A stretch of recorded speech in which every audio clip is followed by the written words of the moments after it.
This episode of Threadbanger is brought to you by Cotton's new online exclusive fashion show, Inseam. Halloweeny how-to.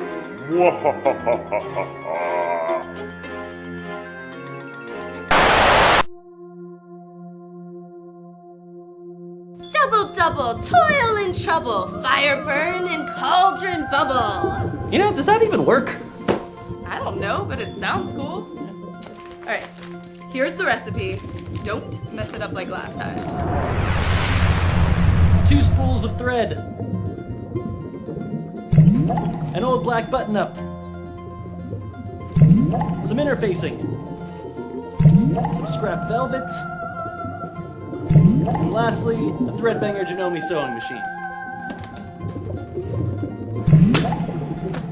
Did you unplug that thing? I think so.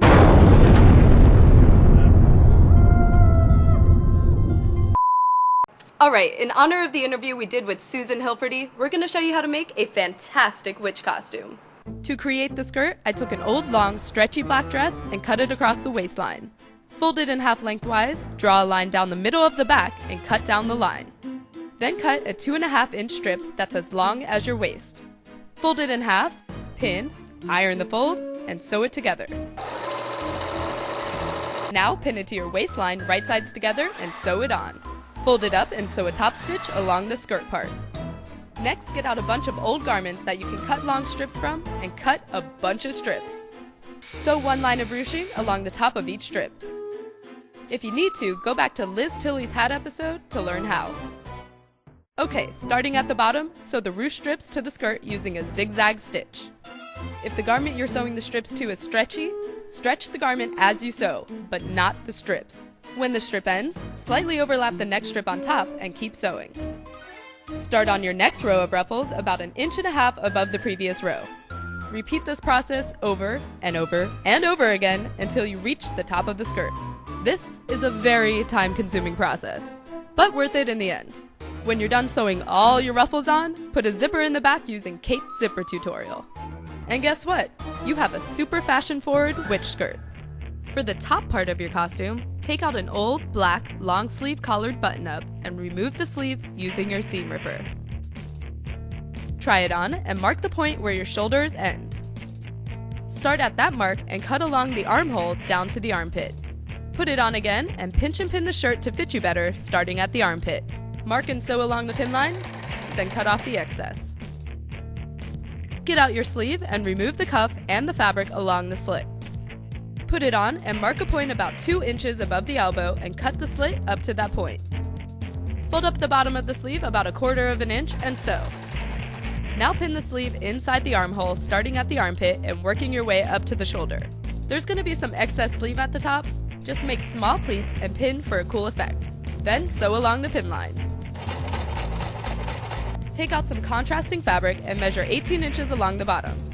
Mark out a triangle shape that's about 4 inches wide at the top and long enough to sew along the sides of the slit in the sleeve. Cut it out and sew hems down both sides. Sew each side of the triangle to each side of the slit, bunch it together at the top of the slit, and sew over the bunch. Then cut off the excess. Repeat this process to the front of the sleeve with a different fabric. Now put some elastic thread in your bobbin and do a line of shirring above the contrasting sleeve fabric around the entire sleeve. Refer back to the shirred summer dress episode for the how-to. Next, just repeat to the other sleeve, change out your buttons, and you are done with the top.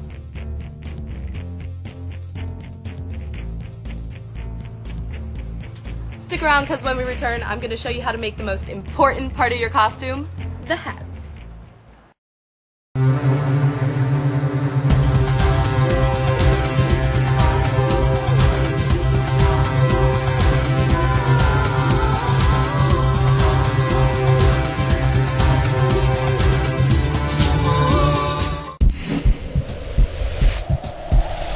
First, get some non-fusible interfacing. You can also use thick paper, but I want this hat to be waterproof and durable. Sew your pieces of interfacing together so you have a piece big enough to make a circle with a 14.5-inch radius. Cut out the circle and draw a line from the outer point to the middle point.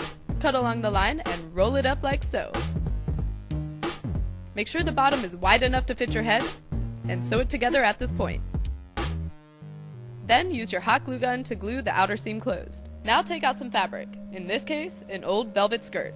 Drape it inside out over the hat and pinch and pin along one side. Sew along the pin line, cut off the excess, turn it right side out, and put it over your hat shape. I glued another triangle shape over the seam, but you don't have to. Next, fold and glue the excess fabric along the bottom to the inside of the cone. Take out some wire and shape a circle that has about 3.5 inches of a larger radius than the cone. Use electric tape to connect the ends. Place the cone on top of some more fabric and trace around the cone. Cut out the inside of the circle about 2 inches in from the outline. Then cut slits all the way up to the outline.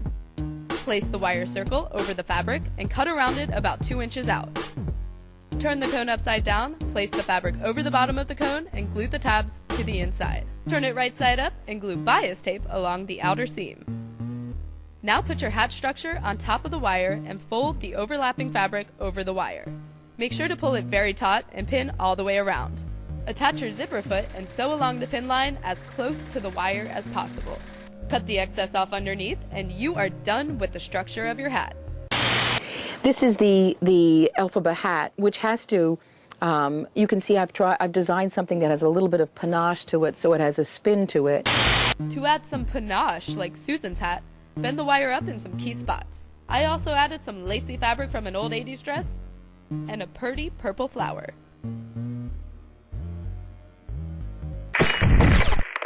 Hey, you coming down to finish the show with me or what? Why would you? Well, that's it for this week. Join us next week for more Halloweeny how-tos. See you then.